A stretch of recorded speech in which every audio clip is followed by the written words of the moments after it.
Good morning and welcome to the Core Connection. I'm Mira Rubin here with you on the Enlightened World Network. And today's topic is fits and starts. And what that's about is how, when we're making changes of behavior, whether and patterns, whether it's of beliefs or attitudes or modes of thought or behaviors, that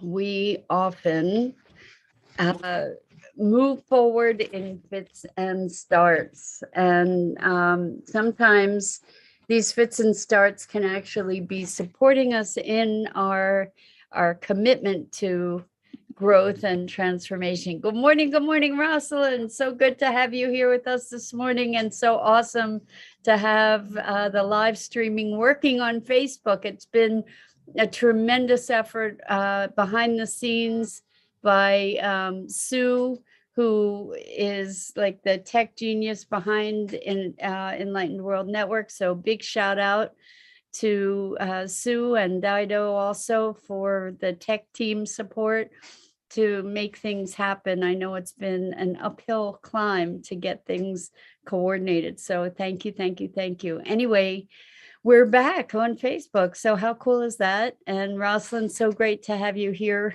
this morning and everybody else who's joining us. We're going to be talking about fits and starts, but before we get started, let's take a minute or two to get present. So let's take a deep breath in through your nose and hold it.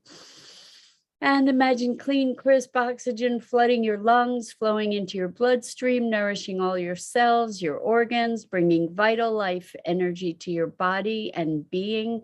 And as you exhale, exhale any tension, stress, negativity, fatigue. And now let's take another deep breath in through your nose and hold it. This time, imagine brilliant, bright light lighting you up from the inside out, illuminating, electrifying, and energizing all your cells, your molecules, your electrons, creating this brilliant beam of light from your heart out into the world. And as you exhale, exhale any remaining tension, stress, negativity, fatigue. And now let's just gently press our palms together. Softly, softly, softly rub your fingers against your palms. Allow that sensation to bring you present to your physical body. Like really, really inhabit your body and feel what it feels like to be touching your palms and fingers against one another, and allow that sensation to bring you present right here, right now, to this remarkable physical form that enables you to experience life. Good morning, good morning, good morning. I don't know if that's Sue or Dido, but welcome to either and or both of you. And again, so much gratitude for all your efforts in getting this thing to work on Facebook. So thank you, thank you, thank you. I know it's been a huge, hi Dido, I know it's been a huge challenge. So good to have you here with us this morning. So we're talking about fits and starts, meaning the challenges of integrating new behaviors, new perspectives, new ideas, new ways of being. And I've seen, as people are going through, and including myself, as we go through our evolutions, we often feel like we have made progress, and then something happens where the old pattern arises, and the feeling is one that we have failed somehow. Good morning, Robin. Welcome.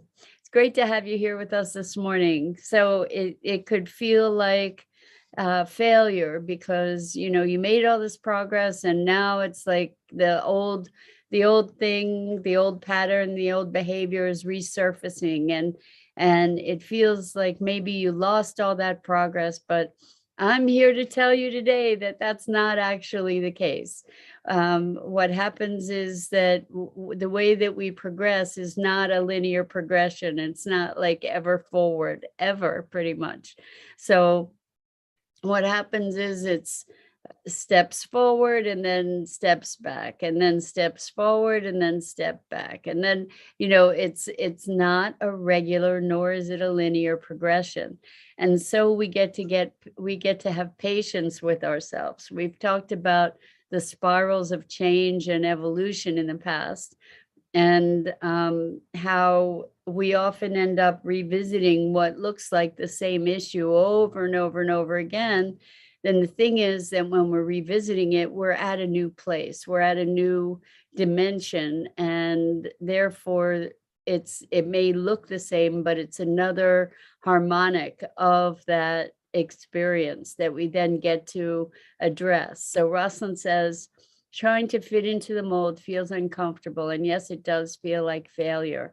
So fitting into the mold, I'm wanting this to be a mold of our own creation, and more than a mold, maybe a possibility, so that it feels more expansive than constraining and constrictive. But it can feel like failure, because it's like, oh, I was making such good progress and now it's all lost. Now, I'm just back to square one. But the truth is, you're not back to square one, because you have already experienced square two. So having experienced square two, square one is no longer the same. And I think we get to recognize this, that our evolution is uneven. Good morning, Isabel. So good to have you here with us this morning. We're talking about fits and starts, and allowing ourselves. The other thing that we can look at, we have this notion of failure so deeply entrenched in our cultural awareness. You're either, you're either a success or a failure. You've either succeeded or failed. It's very black and white. And the thing that I want to encourage is that we recontextualize this notion of failure to a notion of feedback, because we are in an ever evolving process, and we are ever evolving beings. And as such, when we allow ourselves the notion of failure as a finality, as a black and white, then it's kind of an excuse to give up, right? Or it's an excuse to limit ourselves in our self-perception, and also in our commitment to whatever the intention is. This is where I much prefer the notion of intention to the notion of goals, because goals can often, goals are meant to be a measure of success or failure, right? And when we talk about goals, it's pretty black and white. You either make it or you don't. And when we talk about intention, a goal may be an interim measure, like a metric to get feedback. But if we're using the goal as an end in itself, then it becomes something that's really disconnected. Because then when the goal is achieved, then what? Like once you achieve the goal, what is there? You need to make a new goal. Whereas when there's an intention, the intention can be ongoing. The intention is a bigger context in which the other actions reside. So Rosalind says, I replayed a competitive interview in my mind. There were 8 questions. I walked away feeling good, but then thought of the answers I should have given, what I didn't say. Okay, so interesting, Rosalind. So you can contextualize that experience by saying, well, I shoulda, woulda, coulda, right?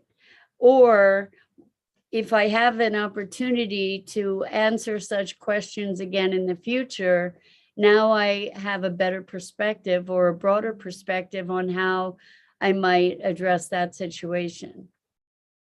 And, if you were really interested in the position, I wonder if there might be an opening to recontact the interviewer with your new perspective and to share that new perspective. I don't imagine that that they would have too many candidates who would follow up in that way. So that might distinguish you. And who knows, you know, what is there to lose?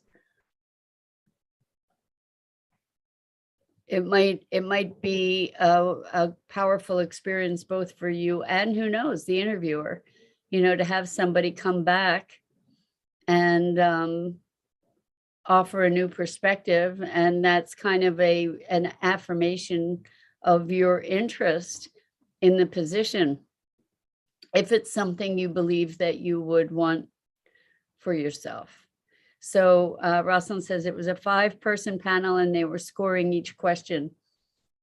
So I got you. That's a bizarro kind of situation, super high pressure. Maybe it was designed to be that way. But it still doesn't hurt to follow up, right? It might give you some satisfaction to follow up with them and to address the questions now that you've had an opportunity to think them through more thoroughly. I know for me, I'm not necessarily the best when you put me on the spot. I need to think more deeply about things and weigh different vantage points, and sometimes I get the deer in the headlight thing going on, you know, and it's good to be able to have some time to process things more methodically. Anyway, we're talking about feedback versus failure. We're talking about fits and starts, and how as we're making progress, we, like, even with something like, I'll just use this example, not that I'm not trying to elevate this as something that I'm advocating, but let's say you're on a diet, and not necessarily a diet to lose weight, but let's say you're attempting to shift your dietary habits. And so you do really well and you're not eating any junk food and you're doing great for 2 weeks, and then you have a day where it's just like all kinds of junk. So the question that I have is, does that experience of all kinds of junk invalidate the progress that you had made? A lot of us would make it invalidate it, right? And would make the junk day more important than the 2 weeks that we were incorporating these new habits and behaviors, right? And so the junk day is, we can also be looking at that as a temporary lapse. You know, we don't have to make it that we were a failure unless the goal was 30 days of clean eating, whatever. And then in the midst of it, we had this junk day. Isabel says, that's me, LOL. Well, so the thing that I notice about me is, as soon as I impose restrictions on myself, I violate those restrictions, just because I don't, as one of my clients says, don't put baby in a box, you know, like, don't try to box me in. And even if I'm doing it to myself, or maybe especially if I'm doing it to myself. So so when there's that rebelliousness, it's okay, it's feedback. And then we get to, Robin says ditto. What we get to do is go and recommit, you know, to go back and say, okay, so I had a junk day. It's not a failure. We might consider it a setback. We could consider it feedback, like, wow, that was maybe a little too extreme for my body and being to take. So, you know, I had to do this rebellion thing. And now I get to recommit. And so the fits and starts and the recommitting giving ourselves space to allow for this uneven progress is a way that we also can be reinforcing our commitment, because here let's say I was doing the clean food thing, and then I have my junk food intermezzo, and then I can go back to my commitment. So Robin says, is it a stumble? Well, we can say it's a stumble, or we can say it's a diversion, and then we just get to course correct, right? Rather than making it a failure, we get to make it feedback, and we get to recommit. And in that recommitment, we are strengthening our commitment and strengthening our resolve in many cases. Now, the thing is, when I talk dust off and recommit, Robin says, exactly. Good morning, Christina. So good to have you here with us. We're talking about fits and starts, or stumbles in our commitments and in our evolution. We might find that maybe we've kept to waking up at a certain hour and meditating every day, and then we fall off the pattern, and then we get to recommit to it. It's not that I messed up, I failed, like that's a whole bunch of story that allows us in a way to be to absolve ourselves of the commitment. It's like, okay, I failed at that, next. Rather than doing that, we can say, okay, so I noticed that I did this for a while, and then I stopped, and I get to recommit. It's not wrong, bad. As we allow ourselves to free ourselves from judging about these things, we're setting up less resistance, right?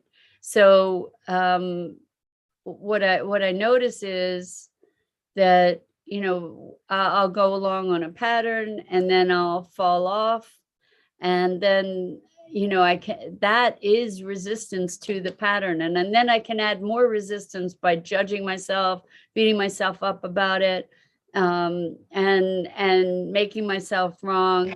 And then that's an excuse to not even start again, because I can't stick to anything, blah, blah, blah, blah, blah, all this nastiness, right?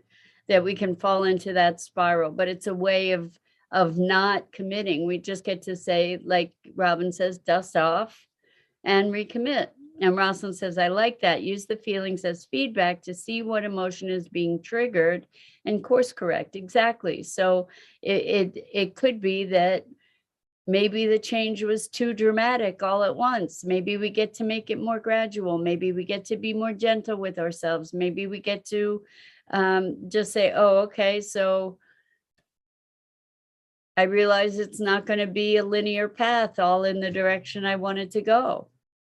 I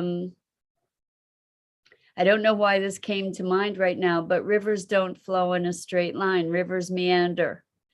And that's part of a living system, and we are a living system. So who knows what's at work if we're trying to modify our behavior when it comes to food, for example, or exercise or sleep patterns, or pretty much anything.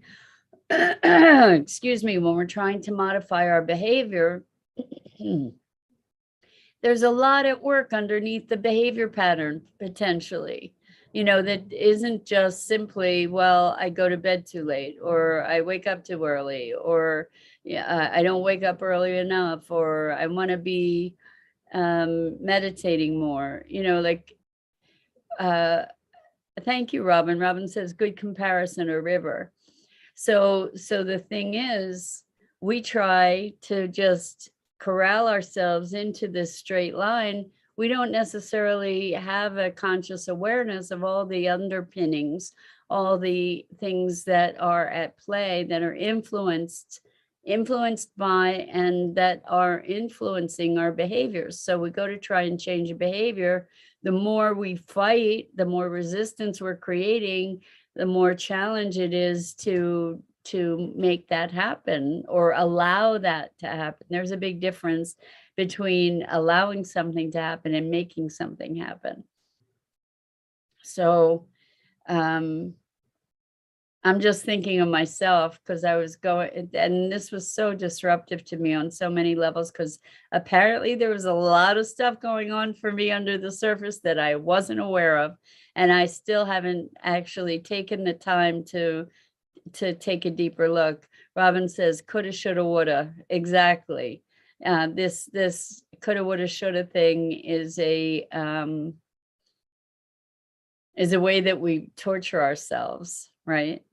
But anyway, so what I noticed is I was preparing for an elimination diet, which was a pretty heavily restricted diet of foods to be able to heal my gut. Well, part of me was like, oh, okay, you want me to do this? You want me to do the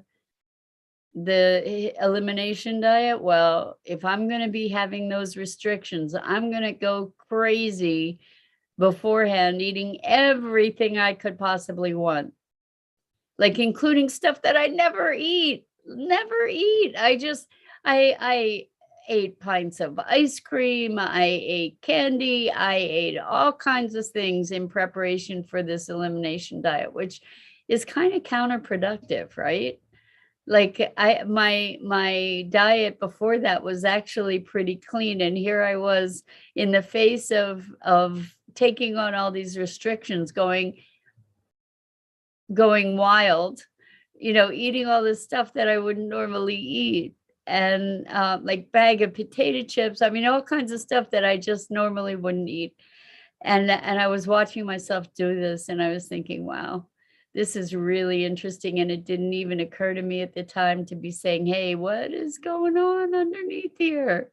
To dig deeper. I just was so busy stuffing my face with all this food that I wouldn't normally consume.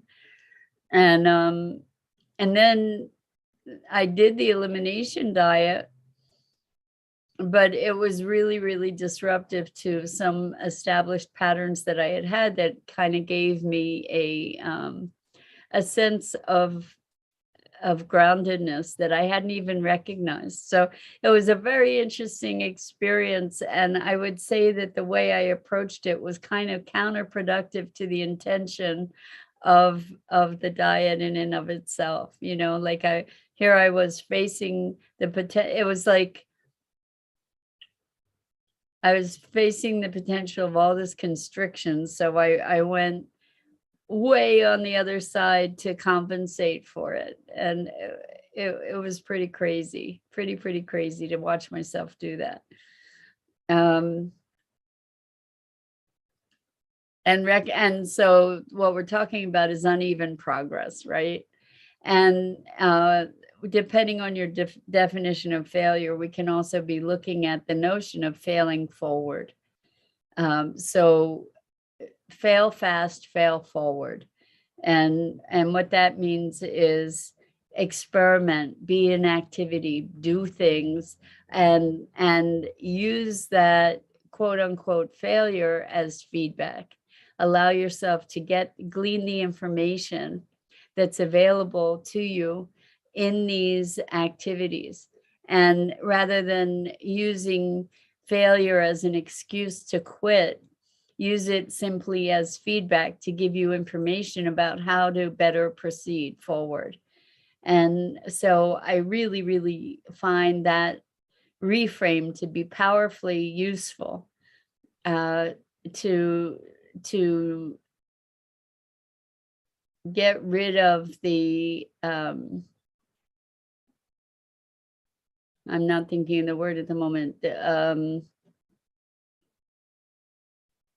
negative bias around failing. So Robin says roller coaster. Oh my gosh, right?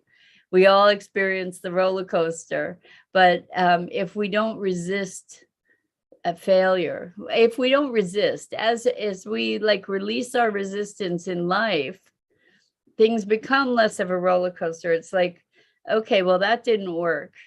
Now what? What did I learn? How can How can I do something, what can I do differently now? Use it as a learning opportunity. So Rosalind says, I tried using raw sliced zucchini instead of a cracker. It was crunchy and served as a carrier for cheese and prosciutto and pesto. It was good. Prosciutto and pesto. It was good. Good for you, Rosalind. I love that idea. Why not? Right? Like that. So I'm gathering you were trying to eliminate some starches there and also maybe work more with raw food. So good for you. Why not? A really creative and brilliant solution. And so when we're looking at fits and starts, the thing that makes them challenging is the judgment that we bring to it. And so if instead we can use our failures as a measure of progress, to say, okay, well, what did I learn? Like, here's another thing I can check off on my awareness around something.